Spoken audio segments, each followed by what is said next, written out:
Aujourd'hui, j'ai le plaisir d'accueillir Pamela, fondatrice de Rodista, une marque belge qui remet le bouillon au cœur de notre vitalité. Avant de créer cette marque, Pamela travaillait dans le secteur de la construction comme architecte d'intérieur. Un milieu intense, exigeant, qu'elle a fini par quitter après notamment un déclic majeur, la maternité. Elle décide alors de se recentrer, de changer de rythme et de se lancer dans un projet aligné avec sa vision de la santé holistique. Avec Rodista, elle remet à l'honneur les bouillons traditionnels, riches en collagène, faciles à digérer, réconfortants et surtout plein de bienfaits pour la digestion, l'énergie, l'immunité ou encore la satiété. Personnellement, j'en consomme très régulièrement et ce depuis ma première grossesse, donc il y a plus de 3 ans, et je vois vraiment une différence sur mon énergie, sur ma digestion et même sur ma peau. Si vous n'avez jamais testé, c'est le moment idéal pour découvrir et je vous conseille évidemment de vous tourner vers Rodista.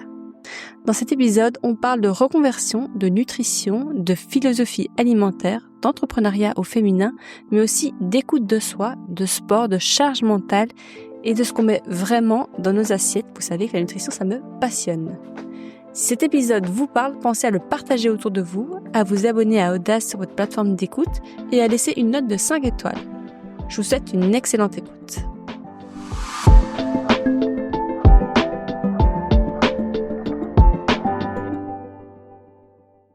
Eh bien, bonjour Pamela. Bonjour Chloé. Écoute, c'est une première pour moi aujourd'hui. Je fais ça à distance. C'est la première fois que j'utilise un logiciel pour enregistrer un épisode à distance. Donc, on innove. Première pour moi. Je suis ravie de t'avoir dans le podcast. C'est vrai que je te voulais avec grand plaisir. Je te voulais depuis longtemps. En fait, ça fait longtemps que je te suis sur les réseaux, que je regarde bien ce que tu fais et je vois que et ta philosophie de vie et ton produit et tout ce que tu entreprends, j'adore quoi. Merci, ça me touche. Non, c'est vraiment génial. On va parler aujourd'hui de reconversion pro. Si je me trompe pas, tu as changé tout à fait de métier. Ouais, c'est un virage un peu 360 à un moment donné de ma vie, en effet. J'ai hâte d'en savoir plus. On va aussi parler de ton produit, enfin de tes produits, de tes bouillons. Je peux le dire parce que je l'ai déjà dit en intro.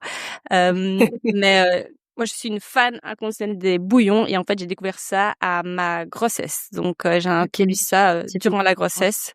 Donc, trop hâte que tu nous en dises plus sur les bienfaits du bouillon et comment l'intégrer dans son quotidien. Pardon. Et ensuite, je voudrais finir avec quelques questions, un peu mon crible. J'aime bien passer des petites questions un peu perso à la fin de l'épisode pour connaître un peu plus sur toi. Et parfait, le programme te convient. Est-ce que je peux d'abord te demander, s'il te plaît, Pamela, de te présenter? Ouais. Je m'appelle Pamela, je suis la fondatrice de Rodista. Donc Rodista, c'est une marque de bien-être et de santé au naturel.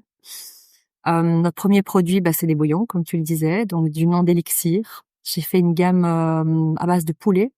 On a un poulet nature, un poulet gingembre, un poulet curcuma. Et puis, pour revenir plus à moi, avant d'être fondatrice de Rodista, donc j'ai une formation d'architecte d'intérieur. Donc j'ai bossé en tant que telle pendant longtemps. J'ai été directeur technique, directeur opérationnel dans des boîtes de construction. On construisait des logements étudiants principalement. Waouh. C'est pour un autre promoteur immobilier où là on faisait vraiment tout des lotissements d'appartements ou des lotissements de villas. Et ensuite j'ai basculé dans autre chose où finalement c'est un job qui était passionnant. Donc moi j'ai aucun regret dans ma vie, ni mes études que j'ai adorées, ni ce boulot. Il y a juste que je pense que c'était une phase de vie qui ne me convenait plus. J'étais hyper stressée. Et donc à l'époque j'ai commencé à faire de la boxe anglaise. Ça m'a énormément aidé à évacuer tout ce stress. Et puis ça m'a surtout retourné un peu les idées puisque c'est ce qui a déclenché en fait ma reconversion professionnelle. Donc, je suis passée d'archi d'intérieur à une formation de coaching sportif et nutritionnel. J'ai ensuite quitté ce poste de directeur technique pour avoir un autre poste, toujours dans la construction, mais plutôt en 4/5e, voire à mi-temps, pour pouvoir commencer à exercer dans le coaching sportif. Ok. Et à un moment donné, c'était plus à l'équilibre. Il fallait vraiment que je bascule dans le coaching complètement parce que j'avais des heures pas possibles. C'était le coaching après le boulot, le samedi, le dimanche. Et donc voilà. Après cette vie d'archi d'intérieur, il y a eu cette vie de coach sportif et nutrition. Et cette vie existe toujours d'ailleurs. J'ai toujours mon studio. Je coach toujours en privé ou en duo ou en trio maximum. Je donne toujours du coaching nutritionnel aussi. Et puis il y a Rolista qui est arrivé aussi. Donc voilà, il y a une autre casquette. Et dans la vie privée, je suis mariée.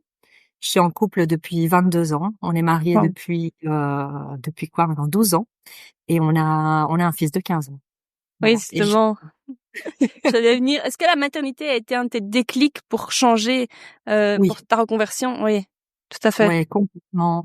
En fait, pas tout de suite, mais OK. j'ai mis un peu le temps, dans le sens où quand mon fils est né, j'étais déjà dans ce mood de stress, de boulot, etc., Mmh. et de performance aussi, hein, parce que je pense que j'étais fort là-dedans aussi, dans l'idée d'avoir, de faire, de monter en grade, etc. Et encore une fois, c'est pas quelque chose que je regrette parce que c'est ce que j'ai voulu à ce moment-là et je pense que c'est ce qui me convenait.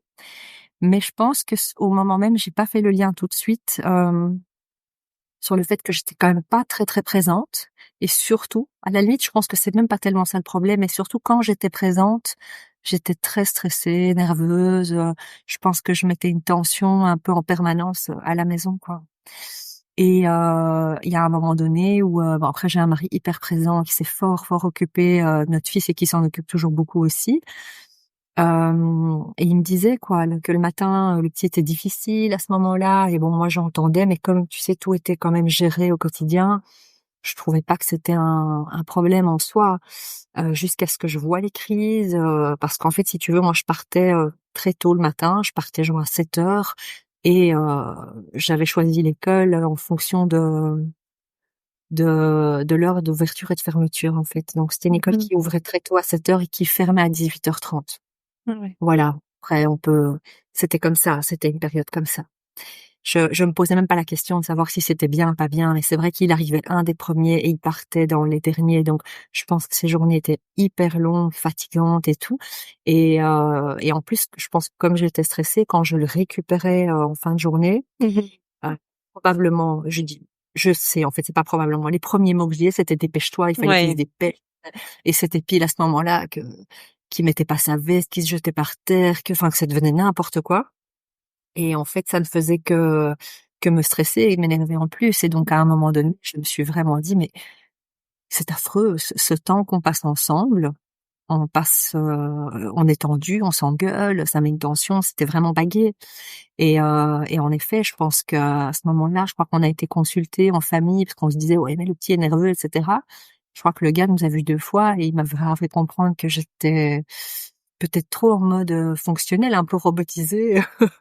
Travail, boulot, rentrer, il fallait vite rentrer, le bain, la bouffe, le machin et puis bim, je me remettais à bosser. Mmh. Donc je crois que j'avais tellement le nez dans le guidon Mmh. que je me rendais même plus compte que j'étais en mode, robotique, quoi.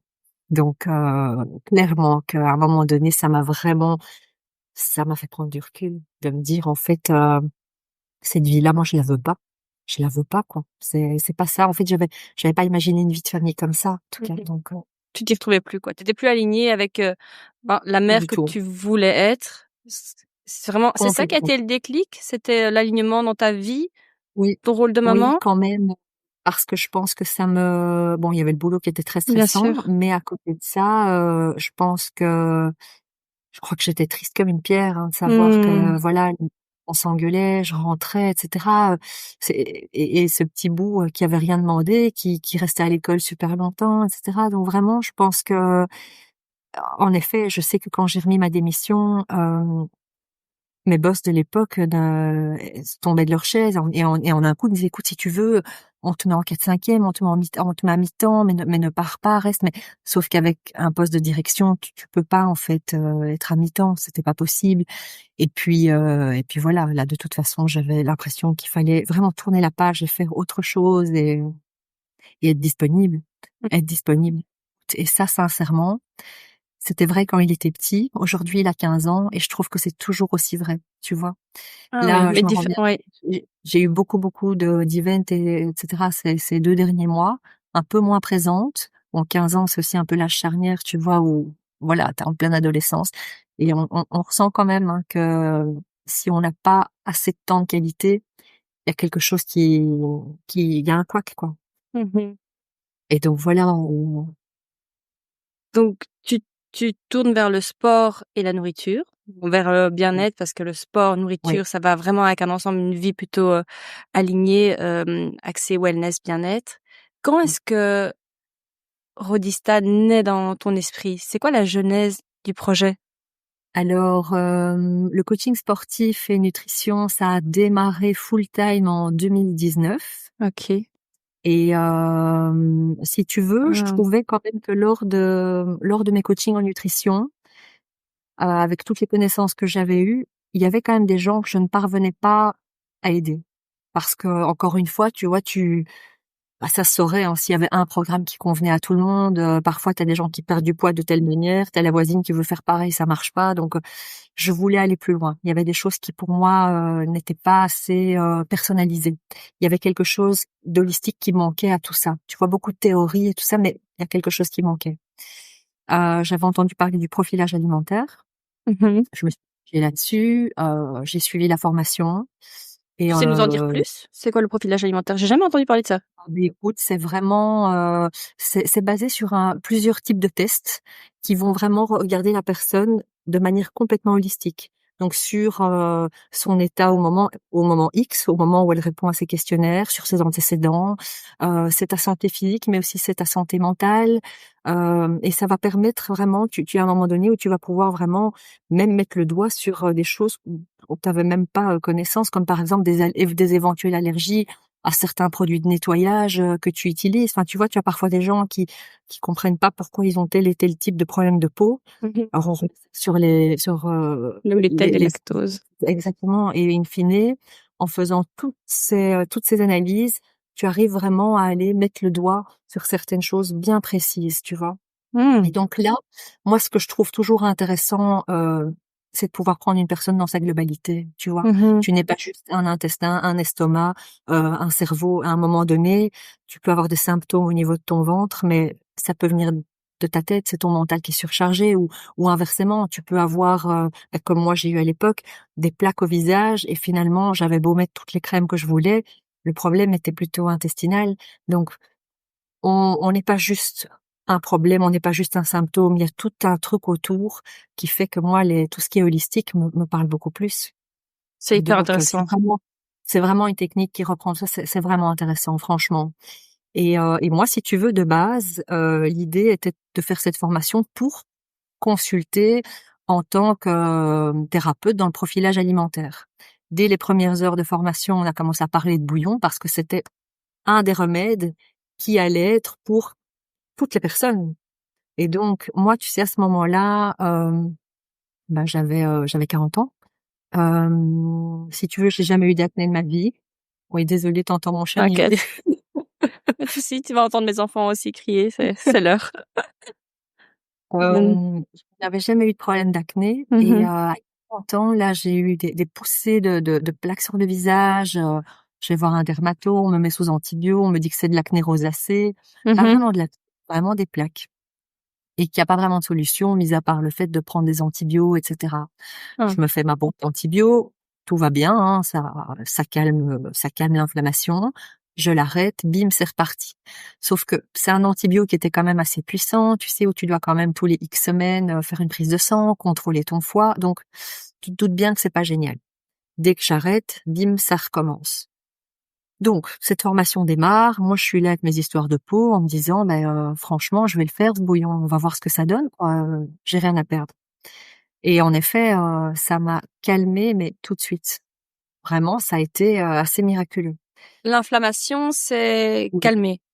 OK. L'inflammation s'est calmée. En fait, si tu veux, la rosacée, c'est quelque chose d'inflammatoire, Oui, quoi. Vraiment. tout à fait. Et la plupart du temps, hein, dès que tu as des problèmes dermato ou cutanés, c'est quelque chose t'as de l'inflammation quelque part dans ton corps. Maintenant, il faut essayer de chercher, de trouver ce que c'est, d'où ça vient, etc. Mmh.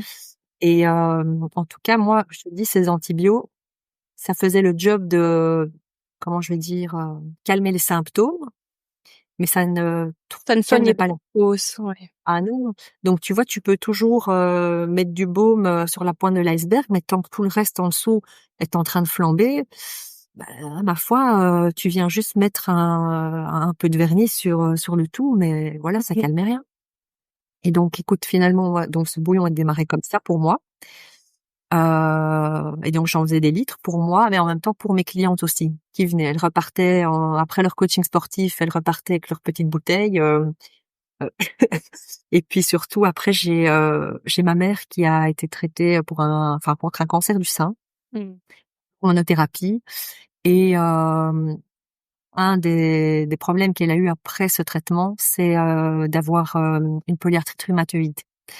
Donc la polyarthrite rhumatoïde, c'est quelque chose de très contraignant parce que c'est une maladie auto-immune qui est évolutive.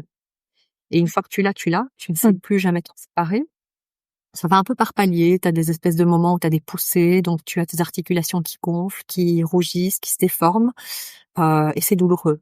Et typiquement, quand t'es en crise, ben, tu bouges plus, tu peux même avoir des grosses piques de fièvre. Enfin, c'est pas très cool. Et je lui avais dit, écoute, nous, en formation, on n'arrête pas d'en parler. Apparemment, c'est hyper bon pour les articulations, etc. Donc, je vais t'en faire avec plein de curcuma et du poivre, bien anti-inflammatoire. Ouais. Et au pire, ça fait rien, mais au moins on teste et on voit. Bah écoute, ça a été magique, quoi. Ça a été magique, vraiment. Ça l'a aidé et ça l'aide encore parce que ma mère, c'est quelqu'un qui consomme le bouillon tous les jours depuis. Alors je vais pas te dire que ça a fait disparaître sa maladie parce que cette maladie elle l'a et elle l'aura toute sa vie maintenant. Par contre, ça l'apaise très fort. Donc c'est-à-dire que elle n'a plus de moments de crise où l'inflammation monte à un point où elle est au lit, elle ne sait plus bouger. Ça n'arrive plus jamais.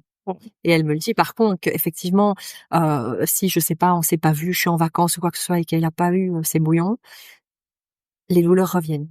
Donc tu vois, c'était un truc de fou, vraiment. Et donc, bon, rien que pour ça, voilà, j'ai continué. Et puis après, bah écoute, il y avait des personnes qui m'en demandaient, donc moi j'ai commencé à les vendre. Il y avait une copine qui m'avait proposé de les faire, mais pour de vrai, si tu veux, pour la vente, parce que moi je les faisais comme ça, un peu pour le fun, hein. Et moi j'étais persuadée que ça n'intéresserait personne en fait, des bouillons. Et donc, c'est comme ça que ça s'est lancé. J'ai commencé par faire 10 litres. Je pense qu'en 5 minutes, ils étaient vendus. Et puis un peu plus, un peu plus, un peu plus. Et puis j'ai des personnes qui ont commencé à me contacter un peu plus loin, et où tu sais quand tu les fais toi-même, bah forcément tu as une date de péremption qui est plus Bien courte, sûr. qui est de 5 à 7 jours avec une conservation au frigo, donc tu peux pas te permettre de les envoyer loin, sinon c'est des camions frigorifiques. Mais bon, là tu rentres dans tout un autre système. Et donc voilà, si tu veux, enfin tout ça a commencé comme ça, avec des copines aussi les histoires sont pas toujours heureuses au début, mais elles finissent bien. Des copines et des connaissances qui étaient aussi traitées pour des cancers du sein, qui avaient des nausées, donc je leur avais dit, écoute, je te fais des versions gingembre et on verra bien si ça va calmer. Ça les a aidés. Et donc voilà. Donc tu vois, revenir à la base, à des choses complètement naturelles. Parce que si tu veux, ce bouillon, bah, je réinvente pas la roue, hein. C'est quelque chose qui existe Oui, depuis c'est ancestral presque. On commande des bouillons pour le collagène. Enfin, tu vas nous décrire tous les bienfaits, mais nous, il y a enfin, des cultures en oui, Asie, on le consomme partout, tout le temps, toute l'année, tu vois. oui, Et donc voilà. Donc, mais effectivement, ici, c'est un peu l'ancêtre du collagène, comme tu dis. Tu vois, en fait, c'est un aliment qui est naturellement riche en collagène, que ça se travaille avec des os. Ici, moi, je travaille poulet, donc c'est avec des carcasses. Mais le fait de faire cuire des os à basse température pendant 24 heures, c'est ce qui permet justement de libérer ce collagène, tu vois, et les acides aminés et les minéraux. Et c'est tous ces tous ces éléments-là qui interviennent sur les articulations, sur la peau, sur les cheveux, tu vois. Donc, d'où on t'en a proposé quand tu étais enceinte, parce qu'en fait, enceinte, bah, nos articulations, elles sont mises à rude épreuve, hein, tu vois, tout qui bouge, ta peau, enfin. Et donc, en effet, c'est hyper, ça a plein de bienfaits à ce moment-là. Pour les mamans qui viennent d'accoucher, oui. on nous conseille aussi, bah, d'abord pour la récupération, parce que c'est une période quand même vachement éprouvante. Et puis pour la reminéralisation aussi, parce que là aussi, tu vois, le fait d'allaiter, etc., t'as besoin de minéraux. à fait. Et donc, et puis t'as une chute hormonale. Enfin bon, t'as tout un tas Oui, de choses oui. qui se passent à ce moment-là. Et donc les cheveux. Enfin, on sait que c'est pas une partie de plaisir Mhm. à ce niveau. Non, c'est vrai. Moi, j'ai eu mes 2 postpartum, j'en ai consommé, en masse, non seulement parce que, bah, c'est déjà hyper digeste. Donc quand tu Ouais, viens d'accoucher, les aliments chauds, enfin les personnes vous êtes qui beaucoup de connaissent, temps. le mois d'or, tu sais, on conseille de Ouais, notamment rester allongé, mais surtout manger chaud et manger des choses digestes. Donc le bouillon, c'est idéal pour ça. Enfin moi, j'ai adoré. Mais le produit, moi, je suis absolument convaincue, mais est-ce que tu as eu des craintes en commercialisant? Parce que d'une part de vendre à ses voisines, famille, copines, mais là, tu as monté une marque quoi avec, un ouais, mais logo, avec tout écoute, ce qui va je, derrière, la je t'avoue que logistique. je me suis vraiment dit que, un peu de la même manière que quand je me suis lancée dans le coaching sportif, c'est comme si ça avait été l'illumination, quoi. Tu vois, donc à l'époque du coaching sportif, quand j'ai commencé à faire de la boxe, ça m'a tellement libérée d'un poids, tu n'as pas l'idée. Je me suis dit, OK, cette sensation de Mmh. bien-être, il faut que tout le monde sache qu'il y a moyen d'atteindre ça, même avec un niveau de stress et d'emmerde pas possible. Et donc, je me suis dit, moi, j'ai envie de partager ça, tout simplement, tu vois. Et c'est comme ça que ça a Ouais. avancé. C'est comme ça que j'en suis arrivée là. Et en effet, aujourd'hui, tu vois, le fait d'accompagner un nombre de femmes au quotidien, euh, je vois bien en fait, que c'est cette transmission, c'est le fait de donner quelque chose qui leur apporte du bien, c'est hyper agréable en fait, c'est hyper chouette. Et Ouais, de c'est la même des manière que le épiphanies, oui. bouillon, je me suis vraiment dit aussi, attends, ça aide des gens qui ont quand même des maladies, des choses quand même très conséquentes. Et à un moment donné, il faut revenir sur cet aliment qui est hyper naturel et Mmh. qui avant était consommé par plein de gens, tu vois. C'était vraiment l'histoire de la carcasse du dimanche, hein, où c'était la dernière chose qu'on savait faire de cette carcasse, c'était faire un bouillon. Et après ça, bah forcément, tu avais utilisé tout ce que tu pouvais et là, tu l'achetais. Mais donc, c'est vraiment l'idée, tu sais, de prendre soin de soi, mais de revenir aux bases, à la source.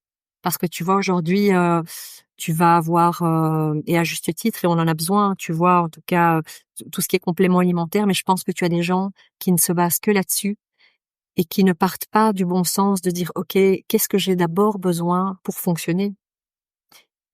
Pour fonctionner correctement, tu as besoin de bouger, tu as besoin de mouvement, de sport, tu as besoin de nourriture, mais de la vraie nourriture. Et ce que la nourriture ne va pas t'apporter, tu vas la prendre via des compléments alimentaires.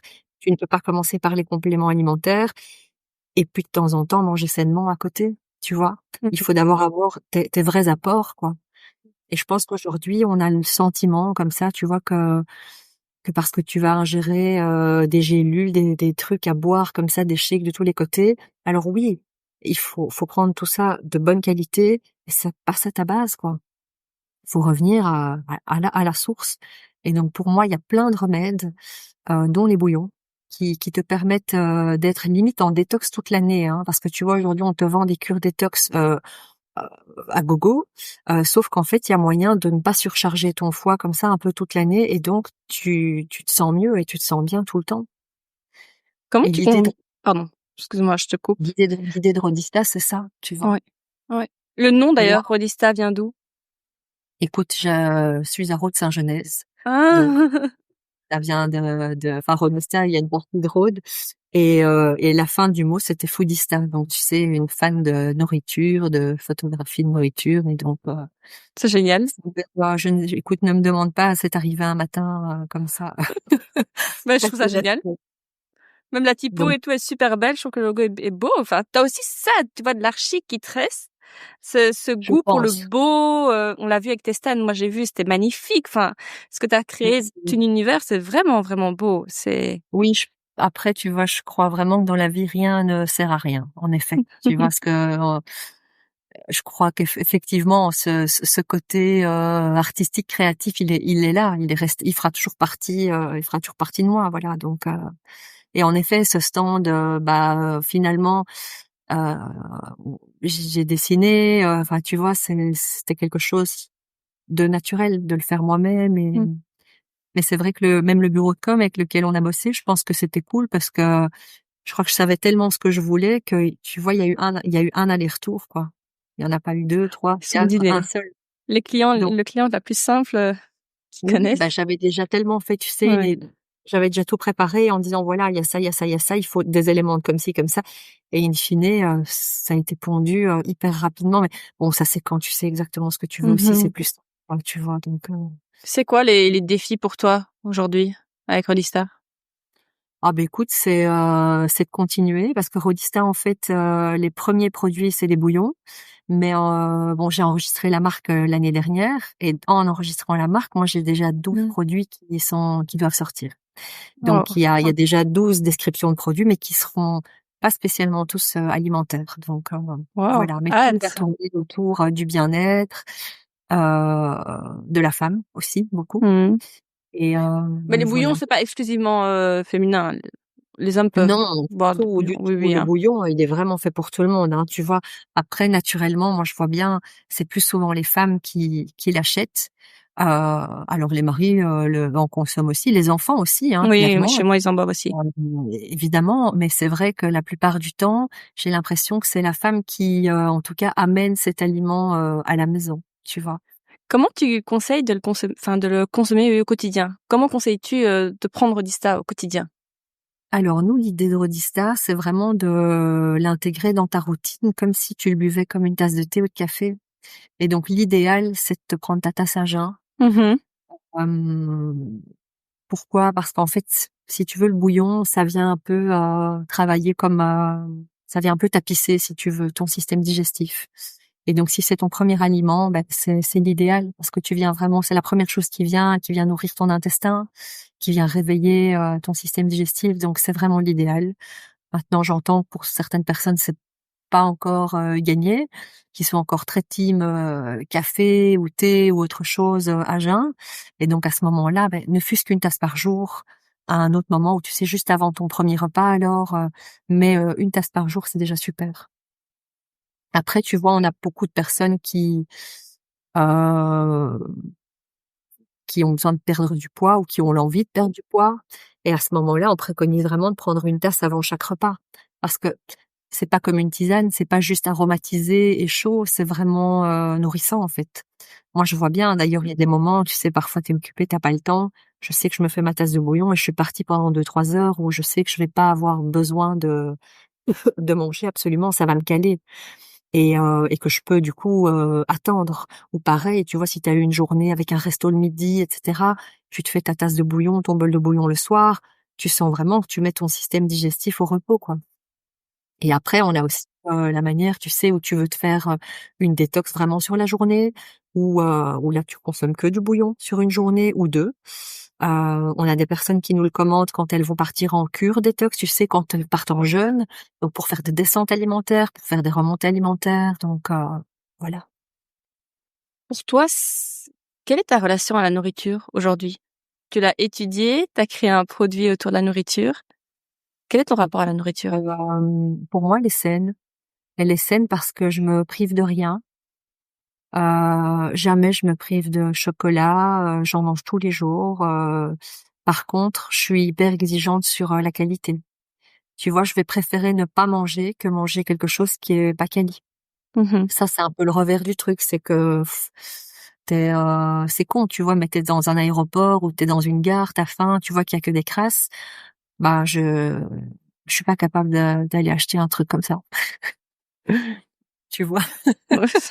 Donc voilà, alors parfois, tu me vois avec mes bananes, mes amandes, mes trucs dans mon sac et idem, tu vois, si, je sais pas, on descend dans le sud et qu'on fait un voyage en voiture, heu, Ouais, j'ai pas envie de m'arrêter dans une pompe pour je te manger des rejoins. tartines triangles dégueulasses Ouais. ou de m'arrêter dans un fast-food où le sol est tellement gras que tu peux te casser une jambe, ça me saoule Mmh. et en fait, ça m'énerve de voir autant de gens, se ruer sur la malbouffe parce qu'en fait, c'est juste une habitude, ils connaissent pas autre chose et donc voilà, mais donc je te dis, je me prive de rien, mais par contre, c'est vrai que je n'ai pas ce réflexe d'aller vers, des choses, je vais pas dire, Industriel peut-être? oui, c'est exactement ça. Parce qu'in fine, oui, je vais me faire des burgers, bien sûr, mais c'est vrai Ouais. qu'après, je trouve que ça change tout de te prendre ton burger dans un restaurant avec un pain de qualité, une viande de qualité, le gars qui a fait sa sauce lui-même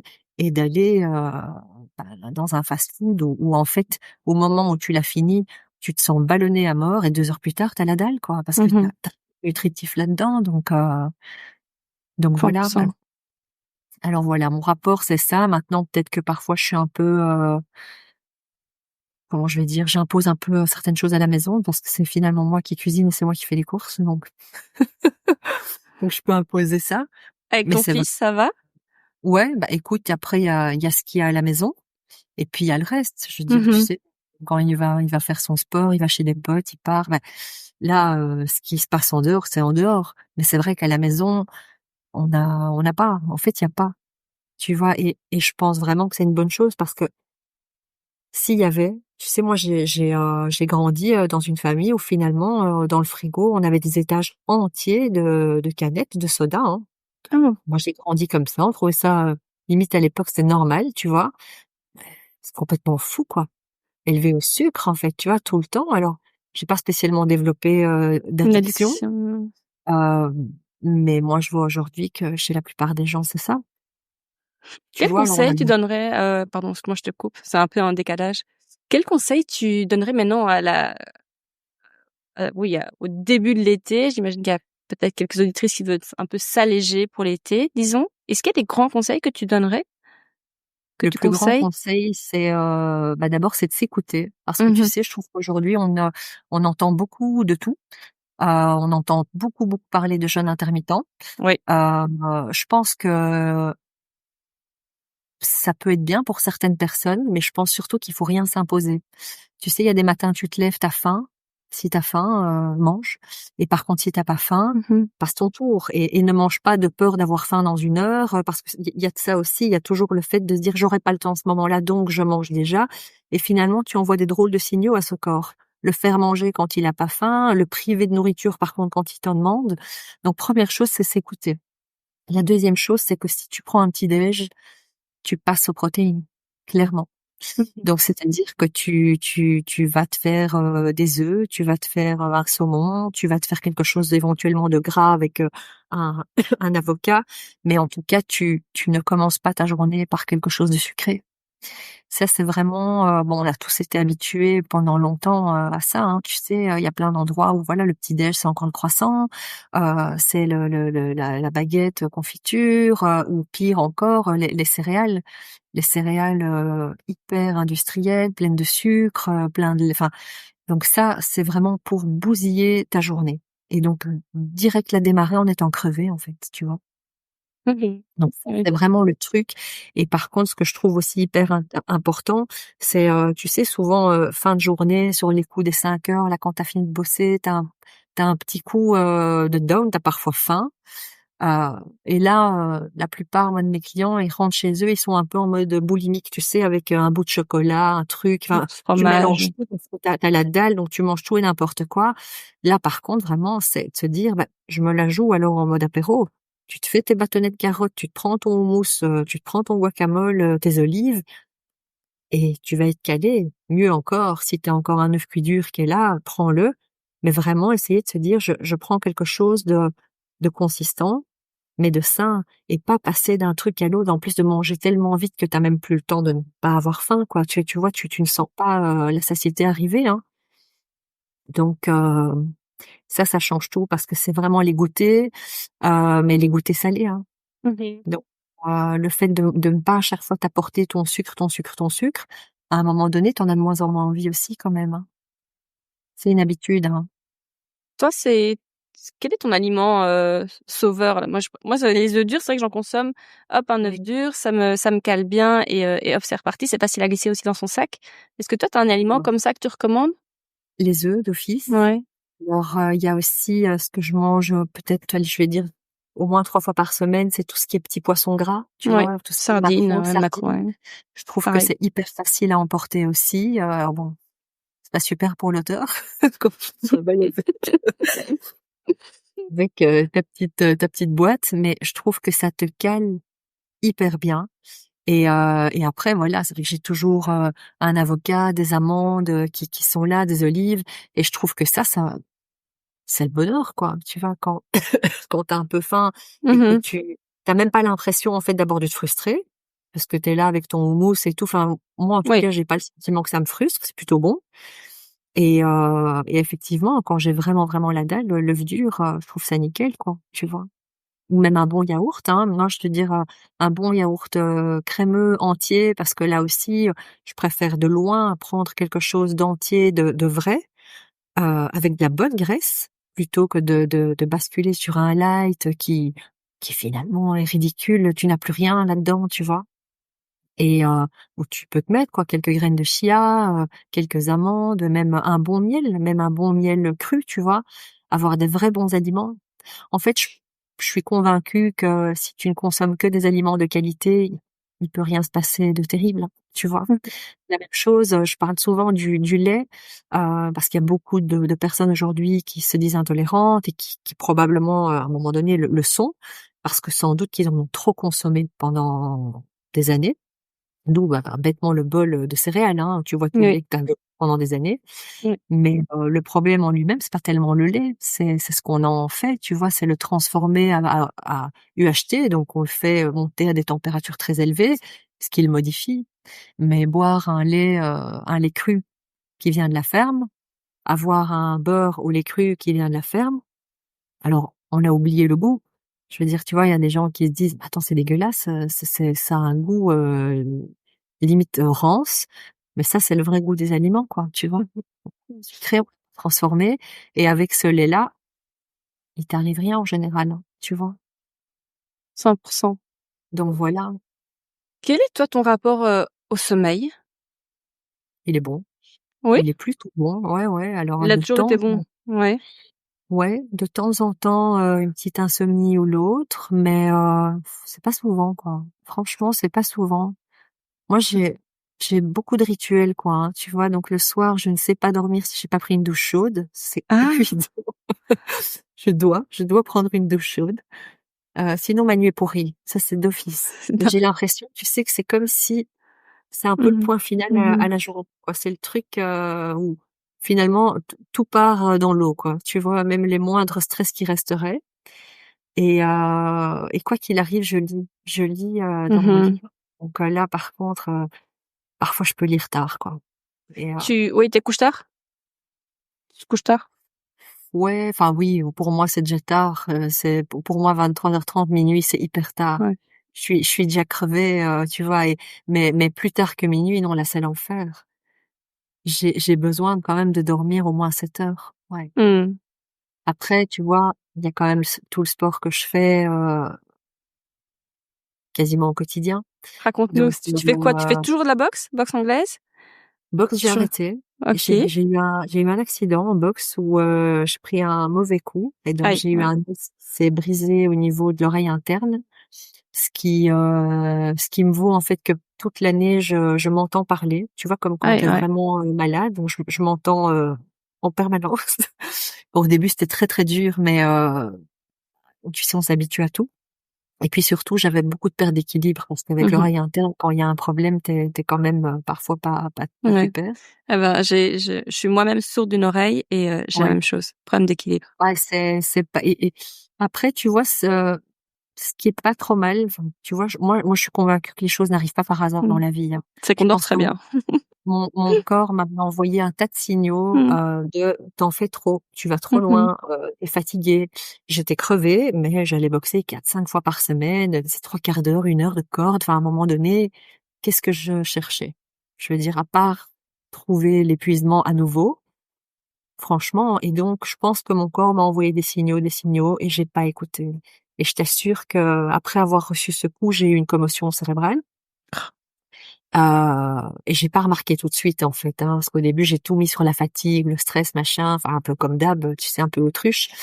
Et puis in fine, j'avais quand même beaucoup de perte d'équilibre, beaucoup, beaucoup de nausées, et il y avait même certains mouvements, tu sais, marcher en regardant sur le côté, qui Oui. partaient vraiment en vrille, hein. Mmh mh. Et donc une fois qu'on a vraiment trouvé ça, je me suis dit: «Mais incroyable, en fait, j'ai tellement pas écouté ce corps, qu'il a fallu en arriver là, à m'entendre parler toute la journée pour finalement enfin m'écouter, quoi».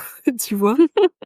Et après, là, par exemple, je vais fort ressentir ces symptômes, si je suis crevée.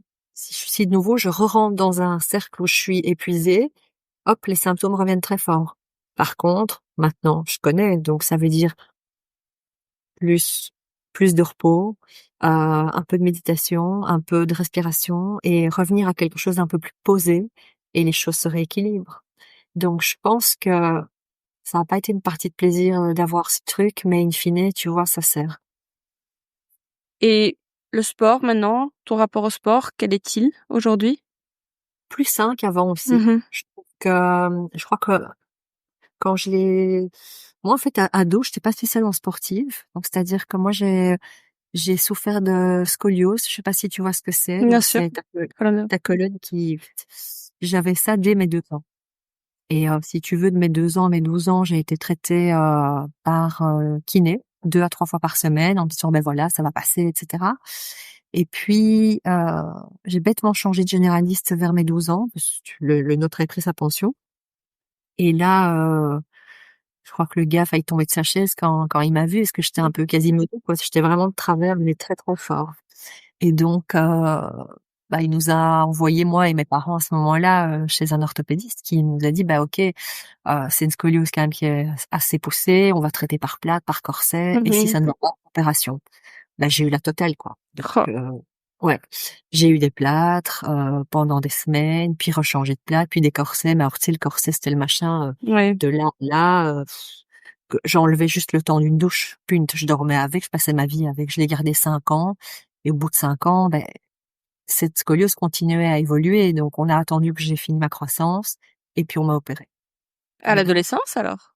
À Après 15 ans. l'adolescence? Ah ouais, c'est À ça. 15 ans. C'est dur ces années charnières, hein. Ouais, Horrible, ouais, donc t'es là avec ton corset, t'as juste ouais, c'est envie ça. d'être comme les autres, quoi, tu vois. Et donc effectivement, t'es là. Bon, moi à ce moment-là, c'était un peu la mode du skate à l'époque, donc je m'habillais hyper large. Mais bon, après, Ouais. je veux dire, voilà, c'était vraiment juste pour me dire que je me planquais dans mes vêtements, mais ça se voyait quand même fort, quoi. Mais effectivement, pas des années très rigolotes. Et puis surtout, euh, surtout un corset, ça t'empêche de grossir. Donc tu vois, moi j'avais, bah j'ai, là j'avais 1,77 m, mais j'avais quoi, 45 kilos, hein, Ouais. parce que ce truc me compressait tellement que je parvenais pas à manger. Si tu veux, t'avais une plaque vraiment sur l'estomac aussi, donc dès que tu mangeais, t'étais compressé. Et bah, j'avais des escarres partout, quoi, des bleus, des bleus, des bleus, Mmh. puisque donc tu vois, le rapport au corps était un peu compliqué pendant toute cette période-là, puisque ton corps t'aide pas, en fait. T'as l'impression vraiment que tu le subis, qu'avec le corset ça va pas, sans le corset ça va pas non plus, parce que hyper complexé. Je me trouvais tellement maigre. Et puis, écoute, après, quand j'ai été opérée, ça a été un peu la libération, hein, Mmh. fini les corsets, les machins. Là, j'ai pris du poids, j'ai continué à en prendre, en prendre, en prendre. Bien. Donc après, j'étais à l'UNIF et là, je sortais beaucoup, je buvais beaucoup. Mmh. Tu sais, c'était vraiment la malbouffe, quoi, des années d'UNIF. Donc bon, voilà. Et à ce moment-là, j'ai commencé à faire du sport, mais un peu comme tout le monde, hein, tu sais, aller dans une salle, etc. Et là, c'était clairement du sport plus pour maigrir à ce moment-là, pour reperdre tout le poids que j'avais, parce que franchement, j'en avais pris blindé. Et en même temps, à coup de whisky coca et de pain au chocolat, franchement, c'était évident, quoi. Mmh. Bon, là, j'avais quoi, 22 ans, j'étais toute jeune. Et in fine, pendant longtemps, j'ai fait du sport juste pour le physique, tu vois. Mmh. Et aujourd'hui, je suis plus du tout là-dedans. Je suis en mood sport parce que d'abord j'ai besoin. J'ai besoin parce que sinon j'ai mal au dos. Et puis j'ai besoin parce que mentalement, tu vois, là, par exemple, la semaine passée, j'étais malade. Du coup, j'ai pas été m'entraîner. Eh Mmh. ben, je peux très vite, je peux être beaucoup plus vite angoissée, par exemple. Je peux être plus stressée, plus à fleur de peau, alors que finalement, quand j'ai ma routine sportive, heu, même si, tu des tracas et cetera, je sais que après la séance, ça va aller, tu vois? Mmh. Et c'est comme si ça remettait un peu le truc à zéro. Et je suis plus là-dedans aujourd'hui. Qu'est-ce que tu recom Qu'est-ce que tu recommanderais à quelqu'un qui n'arrive pas à se lancer dans le sport? De se fixer des tout petits objectifs au début, tu vois? Même 10 minutes. Parce que Mmh. la plupart du temps, les gens se disent: «Ouais, je démarre, et je vais aller 4 fois à la salle». Bah, démarre déjà par, peut-être une fois. et peut-être pas 1 heure, en fait. Même, moi, j'ai des gens qui en un coup me disent: «Ouais, je veux courir», et alors ils se lancent ils n'ont jamais couru de leur vie et ils se lancent dans une course de 20 minutes. Bah, commence déjà par, 6 ou 7 minutes. Tu verras que quand tu as jamais couru, c'est déjà beaucoup de courir 6 7 minutes sans arrêt, donc je pense que les des tout petits objectifs, tout Mmh. petits au départ, et les cocher, tu vois? À chaque fois se dire: «Bah, voilà, j'ai tenu 1 semaine, 2 semaines», et après rajouter. Parce que tu sais, à un moment donné, que le sport, c'est chimique aussi, hein. Je veux dire, il y a des réactions chimiques qui se font dans ton corps, qui c'est hormonal, tu vois? De se dire: «Beh, tiens, ça m'a fait du bien», ton corps te réclame à nouveau une séance, quoi, tu vois? Et donc il faut un petit peu le temps aussi pour arriver à ça. Et donc moi, je préconise vraiment de faire plusieurs fois du sport par semaine, mais même des plus petites fois, que de se dire: «Je viens, je fais qu'une fois 1 heure et le reste du temps, je ne fais rien». Moins efficace, Mmh moins mh. efficace. Bouger, au quotidien, tu vois? Et même 10 minutes au quotidien, parce que quand on me dit: «Ouais, mais enfin 10 minutes, ça sert à rien». Ah beh si, ça change tout. Ça change vraiment tout. Je suis bien d'accord. On arrive à la fin de l'interview, j'ai encore deux trois questions. Tu as eu des réponses un peu plus brèves pour juste être dans le temps. Qu'est-ce que l'entrepreneuriat t'a appris sur toi? Parce que tu parlais au tout début de l'interview de liberté. Liberté, j'imagine, du Oui, temps. oui, Est-ce que c'est le cas aujourd'hui? oui, oui. Liberté, du temps, effectivement. Gérer sa vie comme on l'entend, c'est plutôt agréable. Maintenant, voilà, tu vois, tout est jamais tout noir ou blanc, hein. Tu as une liberté, dans le temps, et c'est vrai que moi, je me rends compte que je pense que dès le départ, j'aurais dû être, indépendante, et je ne Mmh. le savais. Donc c'est quelque chose qui pour moi était compliqué aussi, d'avoir, des boss, et cetera. Mais après, tu avais la sécurité aussi, où tu savais que tous les mois, tu avais pile poil ce qui tombait, et cetera. Tu prenais congé, tu étais payé. Mais malgré tout, ouais, je reviendrai plus jamais vers ça. Quelle recommandation tu pourrais donner à quelqu'un qui veut se lancer? Bah, d'abord de croire en son projet. Mmh mh. Si tu crois pas à fond dans ton projet, bah, tu vas abandonner. Mmh. Tu vas abandonner parce que c'est clair que tu passes par des moments de doute, des moments de stress, de la peur, des remises en question, et donc faut chaque fois retomber sur tes pattes. Mais c'est vrai que quand tu crois en ton projet, en fait, tu sais que ça va aller au fond, tu vois? Donc y croire et bien s'entourer. Mmh. Ouais, bien s'entourer, pour moi, c'est hyper important parce que tu sais, fréquenter des gens qui vont aller un peu dans le même sens que toi, et c'est vraiment le cercle vertueux. Si tu as des gens qui te tirent vers le bas, ou qui sont, comment je vais dire? Qui ont la critique facile, ça va pas t'aider, quoi. Tu as connu, toi, des gens qui ont peur pour toi, enfin qui projettent leur propre peur sur toi? Ouais. Oui, oui, je pense que quand tu annonces à certains que tu te lances là-dedans, hem, ouais, on dénigre un peu, ouais. En tout cas, moi, j'ai eu certaines personnes qui dénigraient un peu et qui se rendent pas compte, ou tu as des gens qui te donnent des conseils, mais qui sont pas du tout dans l'entrepreneuriat. Alors, c'est pas grave, tu vois? Mais voilà, faut savoir mettre de côté les vrais, les faux conseils, tu vois? Les faux conseils d'amis, où Mmh mh. finalement, voilà, je pense que il y a des choses, il y a une espèce de nettoyage aussi qui se fait tout seul, tu vois? Au fur et à mesure du temps, où tu as des gens qui te demandent jamais comment va son projet ou comment toi tu t'es dedans, alors qu'ils savent que tu as éventuellement une reconversion professionnelle, et cetera. Mais donc je trouve que les choses se font naturellement, en général. Quelles sont les routines que tu ne lâches pas? Ton Bah, le bouillon? bouillon, La meilleure des routines. ça c'est la routine numéro un, c'est me réveiller, c'est le bouillon, c'est le sport. Mmh mh. Je lâche pas mon sport. Et alors, plus perso, même si mon fils a 15 ans, en général, quand il rentre des cours, on se prend une demi-heure, ou on se prend un goûter. Comme il était petit, mais on se prend un petit goûter, on papote, on s'assied, et puis après, ben, je rebosse, il se met à bosser aussi, et puis on se retrouve plus tard. Mais il y a comme ça, même nos petits déj, en fait, on les prend en famille tous les matins. Nos repas du soir, on est tout le temps en famille aussi. Donc il y a des choses comme ça où, voilà, ça, quoi qu'il arrive, c'est pas un devant la télé, un machin, c'est en famille. C'était une évidence pour toi d'être, mère? Pas toute jeune, non. Je pense, moi, j'ai rencontré mon mari, quand j'avais, 21 ans, et c'est vrai qu'au début, non, je me disais pas que je voulais être mère quand j'étais si jeune, en tout cas. Et puis c'est venu comme une évidence au fur et à mesure du temps, tu vois. On était tellement bien à deux qu'on s'est dit on serait super bien à trois, en fait. Donc, voilà. C'est quoi le secret d'un couple qui dure? Alors, pour moi, c'est le fait de communiquer à mort, vraiment. Communiquer, de garder, comment je vais dire, de l'admiration pour l'autre. De toujours se dire que si tu l'as choisi lui ou elle, c'est parce qu'il a ce quelque chose en plus que les autres ont pas, en fait. Et enfin moi, en tout cas, c'est comme ça que je fonctionne. Mais je pense vraiment que faut pas laisser passer. Si tu sens que tu t'éloignes à un moment donné, il faut chaque fois. En fait, il y a rien qui est gagné.